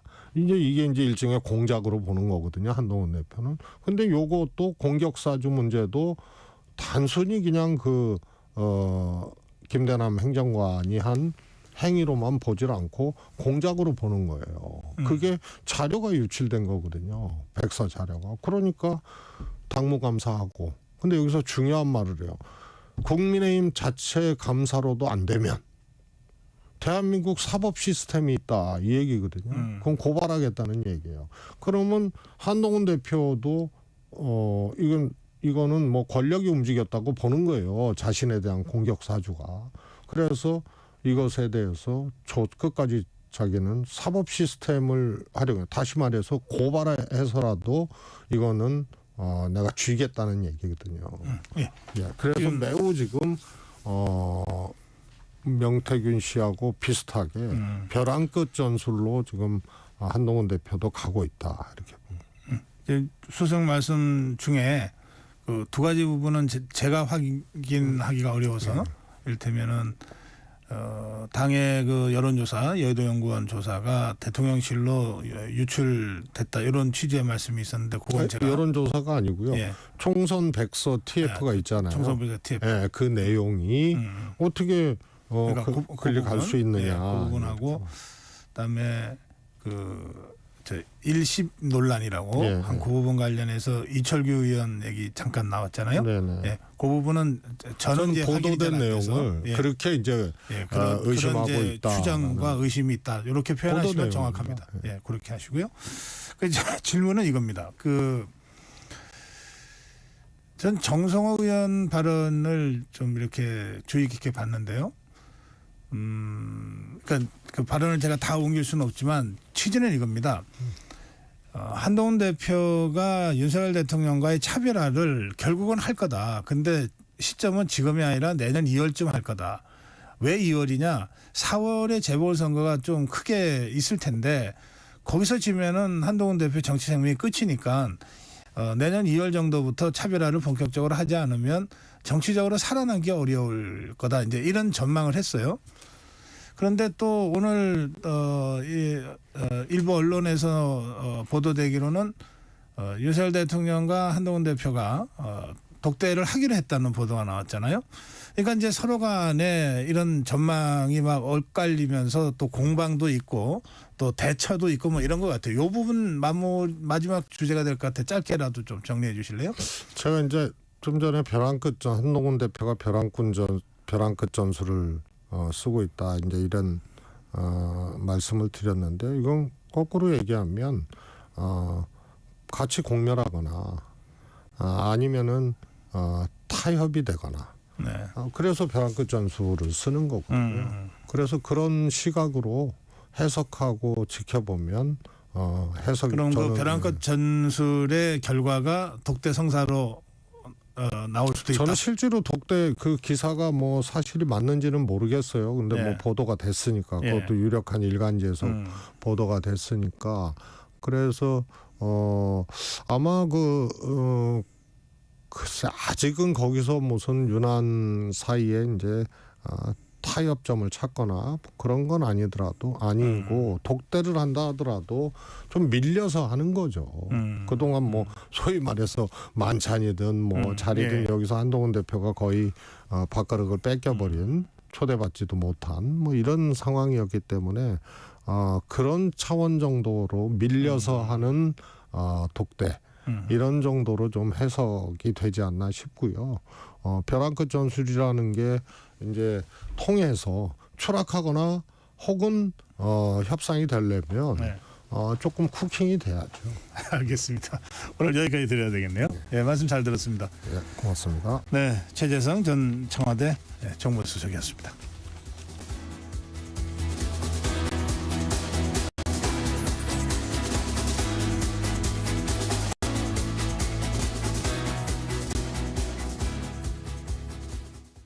(2024년 10월 1일부터) 폐기물 처리 현장 정보 전송 의무화가 사업장 일반 폐기물과 수출입 폐기물까지 확대 시행됩니다.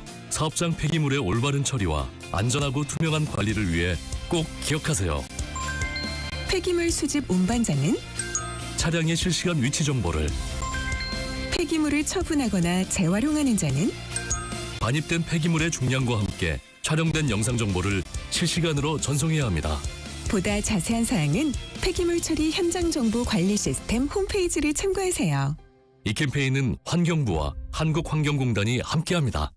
잠시 후 8시 반부터 일부 지역국에서는 해당 지역 방송을 보내드립니다. 워렌 버핏은 가치 투자, 필립 피셔는 성장주 투자, 피터 린치는 장기 투자. 방법은 달라도 목표는 하나. 성기영의 경제쇼가 성공의 길로 안내합니다. 깊이 있게, 명쾌하게, 지금 이 시대 경제에 관한 모든 것을 알려드립니다. 평일 오후 4시 5분 성기영의 경제쇼와 함께하십시오.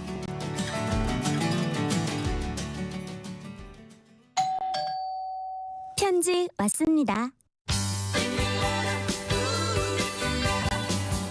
퇴근길 지친 당신에게 힘이 되는 뉴스를 전해드립니다.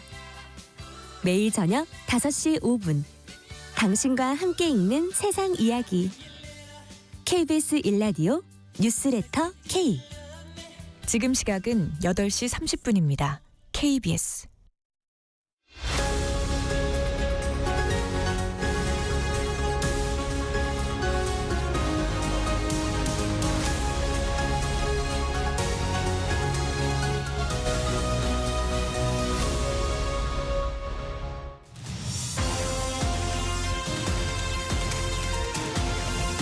네, 매주 목요일 경제에 성큼성큼 다가서는 진격의 경제 시간입니다. 네, 서강대학교 경제대학원 김영희 교수 모셨습니다. 교수님 어서 오십시오. 예, 안녕하십니까. 네, 오늘 저희가 뉴스 브리핑에서 전해드렸는데 우리나라가 그 3대 지수인 세계 채권 지수에 편입됐다 예. 이런 소식 전해드렸거든요. 예. 근데 이게 채권 문제라서 사실은 좀 이 국민들 우리 시청자 청취자들이 예. 조금 생소하실지 몰라요. 예. 이게 뭔지 좀 설명 좀 해주세요. 예, 주식은 마시냐 하시는데 채권은 좀 생소하죠. 예. 세계 국채 지수라는 건데요. 네. 이게 파이낸셜 타임즈 스톡 익스체인지 러셀이라는 회사가 있습니다. 네. 여기서 글로벌 채권 지수를 작성하거든요. 이 네. 지수가 왜 주종하냐면은 세계 여러 연기금 투자자들이 이 지수에 따라 가지고 여러 나라 국채를 투자하는데 이 지수 비중에 따라 가지고 그 나라 국채를 투자하게 됩니다. 예, 그래서 이 지수에 우리나라 편입되면은 글로벌 연기금이나 세계적인 다양한 금융회사들이 우리 채권을 사게 되는 것이죠. 예. 예, 그래서 굉장히 중요한 의미를 담고 있습니다. 그러니까 미국 국채, 일본 국채 모든 나라가 국채를 발행하는데 예. 그중에 괜찮은 국채가 이 나라 국채다라고 공표해 준다는 뜻이죠. 그렇죠. 거기에 들어가는 국채는 믿을만하다 이렇게 인정해 주는 겁니다. 예. 예, 그래서 이제 여기에 편입되면은 내년 11월에 편입된대요. 네. 외국인 자금들이 우리나라 시장에 들어오게 되죠. 우리나라 국채를 사기 위해서. 예, 국채를 사게 들어오죠.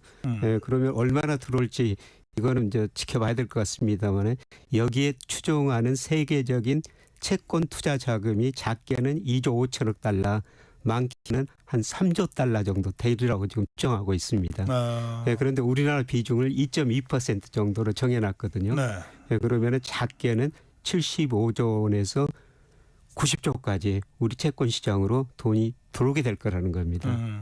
그러면 우리 채권을 그렇게 사면은 우리 국채 수익률이 금리가 낮아지죠. 그럼 우리 정부가 이자 부담이 줄어들게 돼요. 네. 예, 그리고 국채 수익률이 떨어지면은 회사채 수익률도 같이 떨어져요. 예, 그러면 기업들이 자금 조달 비용이 줄어들게 됩니다. 줄어들겠네요. 예. 예, 그리고 금리가 낮아지면은 우리 저 가계 소비가 늘어나게 됩니다.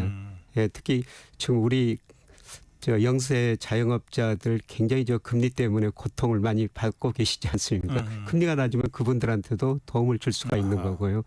예, 그다음에 돈이 들어오면은 우리 원화 가치가 올라갈 수가 있어요. 네. 돈이 들어오면 달러 공급이 늘어가지고 달러가 들어와서 우리 국채를 산다는 뜻이잖아요. 예, 그렇죠. 우리나라에 달러가 들어온다는 뜻이잖아요. 예, 달러가 들어오니까 우리 돈 가치가 올라가게 되죠. 그럼 이렇게 들어오는 달러는 우리 외환 보유고에 계산이 됩니까? 외환 보유에는 한국은행이 아마 한국은행 보유에 외환 보유액 좀 증가 효과도 있을 것 같습니다만 예, 우리가 IMF를 맞아서 이게 외환 안정성 문제가 늘 신경 쓰여서 여쭤본 거예요. 예.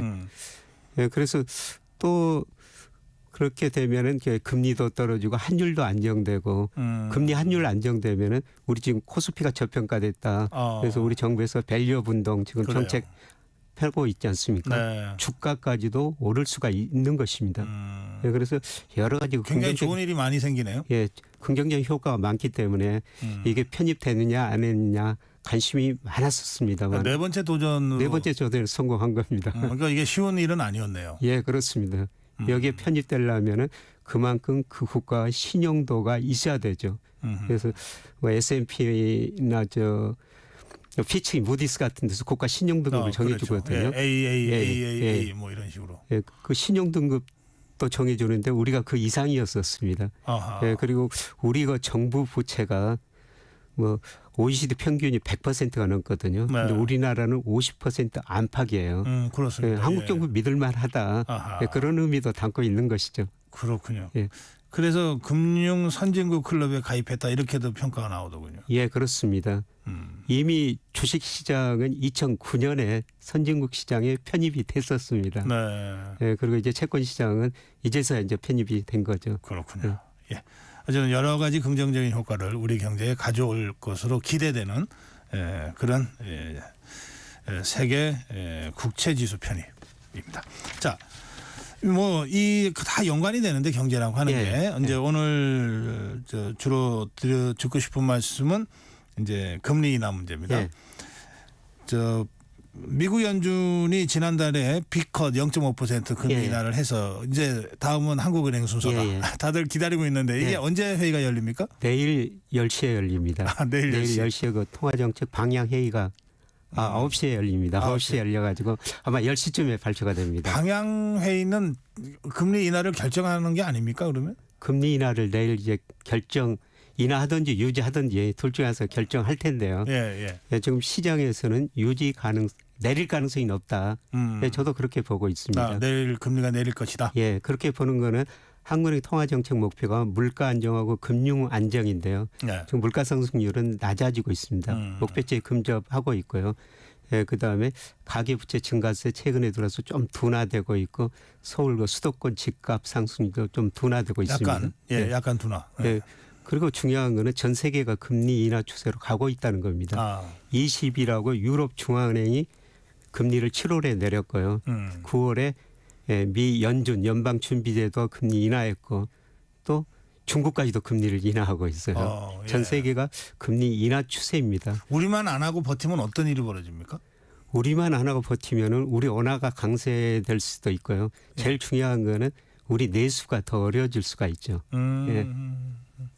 금리가 높으면은 소비가 줄어들게 되거든요. 그러네요. 예. 근데 최근에 내수가 굉장히 어렵지 않습니까? 예. 그래서 그런 걸 보더라도 금리 인하 시점이 다가왔다 이렇게 볼 수가 있을 것 몇 같습니다. 퍼센트 인하 쪽일 것 같다고 다수의 전문가들이 전망을 하시던데 예. 몇 퍼센트에 대해서는 좀 갈리더라고요.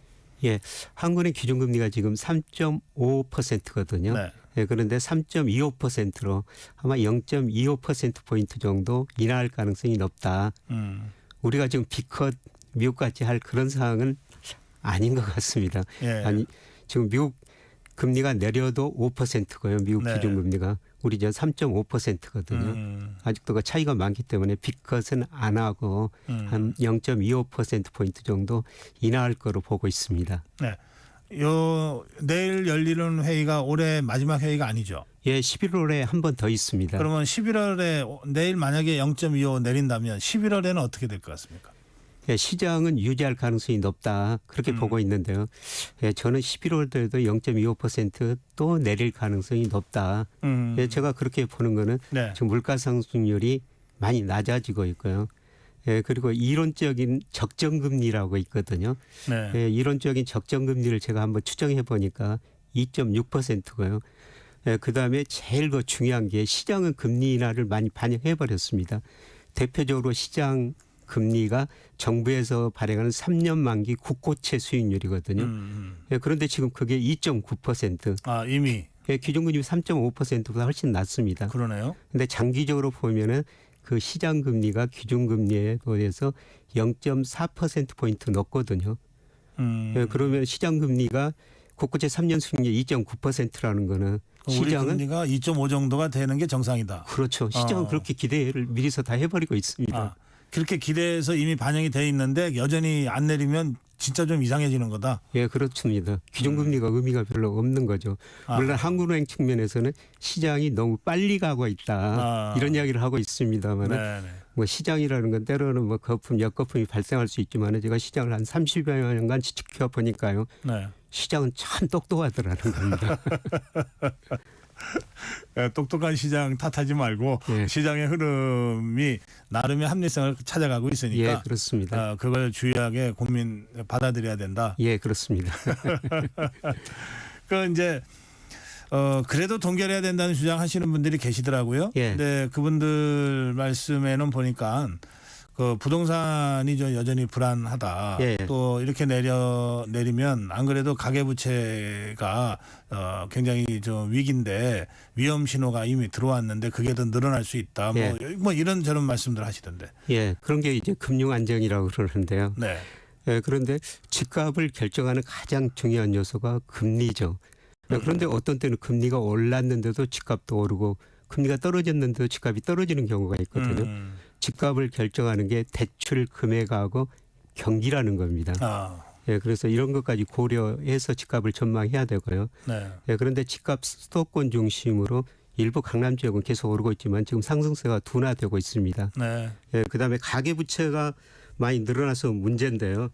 예, 그런데 10월 들어서 가계 대출액이 5대가 시중은행 보니까 9월 말에 비해서 10월 7일까지 보니까 약 8,200억 원 정도 줄어들고 있습니다. 아하. 예, 정부가 대출 억제하는데 그 효과가 네. 부분적으로 나타나고 있다고 생각하고 아하. 있고요. 예.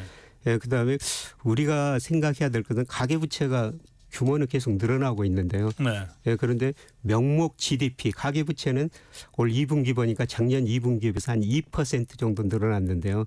우리 명목 GDP는 실질 GDP에서 물가상승을 더한 건데요. 이거는 7% 정도 늘어났습니다. 아하. GDP에 비해서는 가계부채가 상대적으로 덜 늘어나고 있다. 네. 이런 의미에서 이것 때문에 금리 못 내린다. 예, 그거는 조금 논리적으로 제가 생각하는 맞지 않는 것 알겠습니다. 같습니다. 그 한국은행의 제일 중요한 그 역할 중에 하나가 이제 그 물가를 안정화하는 거다. 이런 뭐 다 이제 교과서적으로 알고 있는 예. 얘기인데 그리고 이제 물가가 상당히 안정화되고 있다. 이렇게 아까 설명하셨잖아요. 예. 근데 이제 그 설명을 우리 일반 국민들은 잘 받아들이기 어려운 것 같아요. 예. 왜냐하면 뭐 배추 뭐 깻잎 봐라 이게 물가가 안정됐다는 게 무슨 말이냐. 그 부분 좀 설명해 주세요. 예, 맞습니다. 우리 저 가정주부들이 느끼는 체감 물가는 높죠. 네. 깻잎이 한 장에 100원이다. 이런 거 보도도 나왔습니다. 예. 전체적으로 체감 물가는 높습니다. 예, 그러나 통계청에서 우리가 소비자 물가를 작성하는데 467개 품목을 조사하는데요. 네. 예, 거기서 우리가 부부들이 체감하는 식료품, 음식료 이거는 비중이 한 13% 정도 됩니다. 아하. 그거는 이제 높죠. 예, 그러나 다른 공산품 가격, 최근에 서비스 요금도 상승률이 둔화되고 있어요. 또는 석유값 뭐 이런 거요? 특히 유가가 작년에 비해서 많이 떨어졌었죠. 최근에 다시 오르고 있습니다만, 예, 그러다 보니까 소비자 물가 상승률이 지난 9월에 전년 동월 대비 1.6%였습니다. 아. 한국은 목표가 2%죠. 예, 그런데 숫자는 거짓말 안 할 텐데. 그렇습니다. 예, 그래서 체감 물가하고 그 가중치가 다르기 때문에 좀 다를 수가 있습니다만은 아마 4분기에도 소비자 물가 상승이 1.5% 안팎일 그러네요. 것 같습니다.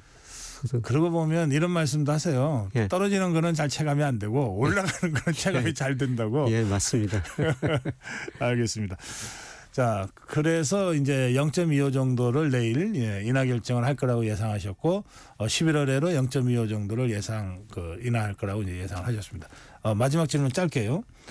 이제 금투세 결정이 이제 자꾸 미뤄지고 있는데 곧 한답니다. 민주당에서. 네.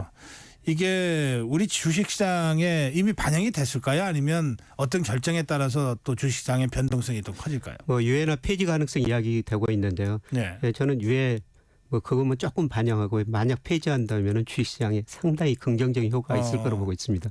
가장 중요한 건 우리 주가가 좀 굉장히 저평가돼 있거든요. 네. 예, 그런데 만약 폐지 결정이 나오면은 예, 우리 주식시장을 한 단계 더 가는데 크게 기여하리라고 보고 있습니다. 할 거면 폐지하자 이런 주장에 대해서 힘을 얻고 있는 것 같습니다. 예, 그렇습니다. 오늘 여기까지 듣겠습니다. 고맙습니다. 네, 고맙습니다. 네, 진격의 경제였습니다. 서강대 경제대학원 김영익 교수였습니다. 예, 전격 시사 듣고 계신 지금 시각 8시 44분입니다. 이 시각 교통정보입니다. 출근길 돌발 구간인데요. 서울시내 올림픽대로 잠실 쪽이고요. 행주대교부터 성산대교 쪽 통과에만 30분이나 소요되는데 이 사이 방화대교 부근 2, 3차로 화물차 관련 추돌 사고로 막혀 있습니다. 이후로도 여의 하류에서 한강대교, 반포대교부터 영동대교 사이 정체 굳어져 있고요. 공항 쪽으론 암사대교부터 한강대교 쪽으로 길게 더디다가 마곡대교 바로 아래 1차로에 고장난 차 처리 여파 뒤로 받고 있습니다. 강변북로 구리 쪽 반포대교 부근 1차로도 고장난 차로 막혀 있고요.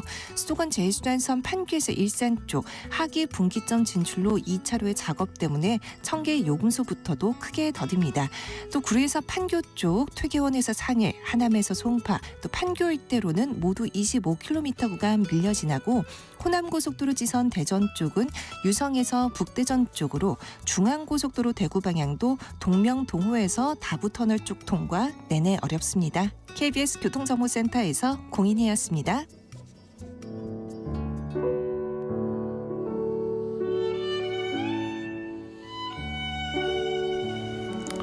네, 매주 목요일 문화 이슈를 다루는 문화 이슈 김헌식 문화평론가 모시겠습니다. 어서 오십시오. 네, 안녕하세요. 제가 지난 주말에 부산 갔다 왔는데 그 비프 그 네. 부산국제영화제 기간이라서 뭐 사람들이 정말 많이 모이더라고요. 네. 네, 각종 축제도 있고. 네. 오늘 그런데 부산국제영화제 이 개막작 관련된 뭐 논란이 있었습니까? 네, 있었습니다. 그래서 두 가지 지적이 있었는데요. 네. 영화 전란이 이제 개막작으로 선정이 된 데 대해서 일단은 아시아 독립영화를 주로 개막적으로 선정을 해왔었는데, 그러니까 독립예술영화 중심으로 개막장을 선정해왔던 부산국제영화제의 전례를 봤을 때 네. 과연 이 영화 전란이 적절하냐, 특히 이제 상업적인 영화다 뭐 이런 이제 지적이고, 또 한편으로는 온라인 동영상 서비스에서 이제 공개될 그런 작품이거든요. 그렇기 때문에 이게 적절하지 않다. 가뜩이나 지금 극장계가 어려운데 상영관에 걸린 게 아니고. 예. 그런데 이제 이 박광숙 부산국제영화제 이사장은 다른 의견을 피력을 했습니다. 국제영화제에서는 흔히 좀 더 이 개막작에서는 쉬운 그런 대중적인 작품을 선보인다. 근데 그동안 부산국제영화제만 좀 유독 독립예술영화 쪽에 초점이 맞춰져 있다. 심지어는 이 개막작은 개봉을 하면 안 된다는 이야기까지 그동안 있어 왔다. 부산국제영화제 경우에. 왜냐하면 재미가 없다. 뭐 이런 평가를 많이 들었다는 거죠. 그래서 개막작은 좀 더 대중적인 작품을 하는 것이 해외 영화제 관례다, 이런 입장을 밝혔어요. 그렇기 때문에 좀 더 대중적인 작품 전란을 선정했다, 이렇게 밝혔습니다. 그리고 OTT 영화를 개막작으로 상영한 게 부적절하다는 것에서는 이렇게 언급했어요. 극장 영화도 나중엔 TV에서 보지 않느냐. TV용 영화를 극장에서 상영하는 것도 괜찮은 것이다, 이렇게 언급했습니다. 근데 평론가님, 실제로 칸이나 베니스나 국제 영화제들이 많잖아요. 그게 이런 대중적인 상업 영화들이 개막작으로 걸립니까? 사실 이제 뭐 칸 같은 경우가 대표적인데요. 이제 칸 같은 경우가 가장 그 개막작 중에서도 이제 대중적인 작품을 많이 선호하는 경향이 있습니다. 그러다 보니까 우리나라의 이제 작품들을 많이 지금 현재 선보이는 그런 흐름으로 가고 있기 때문에 그런 점에서 좀 생각해 볼 필요는 있는데, 아마 OTT 영화에 대한 거부감이 좀 작용하고 있지 않나. 대중적 상업 영화라서가 아니라 OTT 개봉작인데 어떻게 거냐. 그렇죠. 예를 들면 지금 전란 같은 경우는 박찬욱 감독이 제작 각본에 참여를 했거든요. 그리고 감독도 공동경비구역 JS에서 대종상 미술상을 받았던 김상만 감독이 참여를 했기 때문에, 그래서 뭐 실제로 보신 분들은 뭐 촬영, 미술, 의상, 액션에 있어서 남다를 바가 없다. 그리고 내용도 보면은 이게 내용이 뭐냐면 무신 집안의 아들과 친구처럼 자란 몸종. 그래서 이 박정민과 이제 강동원 씨가 이렇게 역할을 한 건데, 임진왜란 중에 다시 만나게 되면서 벌어지게 되는 그런 내용이에요. 근데 현 시대의 어떤 빈부격차 문제, 뭐 입시비리, 뭐 친일 문제, 이런 내용들이 있기 때문에, 그래서 주제의식이나 대중성이나 이런 점에서 남다를 바가 없다. 이런 나름의 메시지가 받았습니다. 있고, 그런데 영화 자체는 관중들을 몰입시킬 만큼의 어떤 그 액션. 그렇습니다. 그래서 박진감 넘치는 전개가 호평을 이제 이끌어내고 있기 때문에, 그래서 결국에는 이 작품을 보고 판단하는 것이 이제 맞았다, 이렇게 말씀드릴 수가 있겠습니다. 그러네요. 자, 그런가 하면 이스라엘 이스라엘 미화 논란 지금 뭐 이스라엘과 중동 국가들 간의 그 군사적 긴장이 뭐 예. 거의 전쟁 상태이기 때문에 네. 아마 상당히 예민한 이슈일 텐데 이런 논란도 있었습니까? 그렇습니다. 이 팔레스타인 평화연대 등 단체들이 영화 개와 사람에 관하여라는 작품의 상영에 대해서 네. 반대 시위를 벌였고요. 예, 이스라엘 감독 영화죠? 예, 그렇습니다. 이스라엘 감독의 작품입니다. 그래서 이 작품이 이제 내용 같은 경우에는 일단 그 16살 소녀, 이스라엘 소녀죠. 10월 7일 작년에 하마스 공격으로 개를 잃어버리게 되는데 그 개를 찾으러 자신이 살던 키부츠에 들어가는 여정을 이렇게 담고 있습니다. 근데 이 내용들이 이스라엘군 입장에서만 좀 표현을 했다. 그리고 가자 지구를 표현한 장면 단 하나였다. 그리고 그것도 좀 마뜩스럽지 않게 이렇게 표현되었다. 더더군다나 팔레스타인 기자 한 170여 명은 그 현장에 들어가지도 못하는데 감독은 어떻게 거기 들어가서 그런 취재를 하고 촬영을 했느냐. 왜냐하면 다큐멘터리 영화이기 때문인데요. 그래서 이 감독의 입장도 뭐 여러 가지 나오고 있는 그런 상황인데 이 데니 로젠버그 감독은 작년에 사라진 소년병이라는 작품을 통해서 로카르노 영화제에서 호평을 받았던 감독이에요. 근데 실제 팔레스타인 이야기를 안 다뤘다고 지적을 받았는데 사실은 그렇지 않다. 팔레스타인 아이가 사망하는 장면을 다룬 영화나 다큐멘터리도 흔하지 않다. 그렇지만 나는 그것을 다루고 있다. 심지어는 영화 속 팔레스타인 남성이 자신의 손으로 묻은 희생된 가족의 이름을 말하는 장면도 있다. 이렇게 얘기를 해서 아예 안 다룬 건 아니다 이렇게 얘기하지만 사실 팔레스타인들의 지금 희생이 굉장히 크기 때문에 그런 점에서 이제 비판적인 목소리가 있는데 어쨌든 부산국제영화제 측에서는 관객과 이제 대화하는 그런 행사는 취소한 그런 모습을 보여줬고 영화 상영은 예정대로 이루어졌습니다. 그렇군요. 예. 예, 그런데 이런 이제 영화제 자체에 이제 영화 상영된 영화들과 관련된 논란과는 별도로 뭐 예매 사고가 있었습니까? 이번에 예매 사고가 있었는데요. 뭐 핵심적인 내용은 예를 들면 영화 12편을 예매했는데 7편밖에 예매가 안 됐다든지 뭐 5편을 결제했는데 4편밖에 예매가 안 됐다든지 또 8편을 결제했는데 실제는 한 건밖에 안 된 사례도 영화제 역사가 거죠. 지금 20년 넘죠. 네, 그렇습니다. 이제 부산국제영화제 측에서는 예매 시도가 13만 건이 몰렸는데 이 중에 오류가 난 것은 1%밖에 이제 못 미친다 이렇게 얘기를 해서 비율상으로는 뭐 적다 이렇게 말은 했습니다만은 공식적으로 이제 서버 증설은 하겠다 이렇게 밝혀서 서버의 그 한계에 대해서는 인정한 그런 상황이 됐는데 말씀하신 것처럼 20년 됐는데 2년 전에도 비슷한 좀 일이 있었거든요. 그래서 다시 이런 일이 없었으면 좋겠는데 한 관람객은 이렇게 얘기를 하더라고요. 이 불편과 혼란이 생겼는데 영화제 측에서는 당연시하는 듯 해가지고 안타깝다. 그러니까 13만 건 중에 1%밖에 없다 이렇게 얘기하는 건 적절하지 않다라는 지적이 되겠습니다. 그렇죠. 예. 자, 이번에는 이 넷플릭스 이게 리얼리티 쇼라고 할 수 있죠. 그렇죠. 리얼리티 뭐 일종의 관찰 예능도 같이 결합된 방식이라고 볼 수가 있겠고. 흑백 요리사. 예, 오디션 프로그램 중에서도 생존 서바이벌 포맷이라고 보시면 되겠습니다.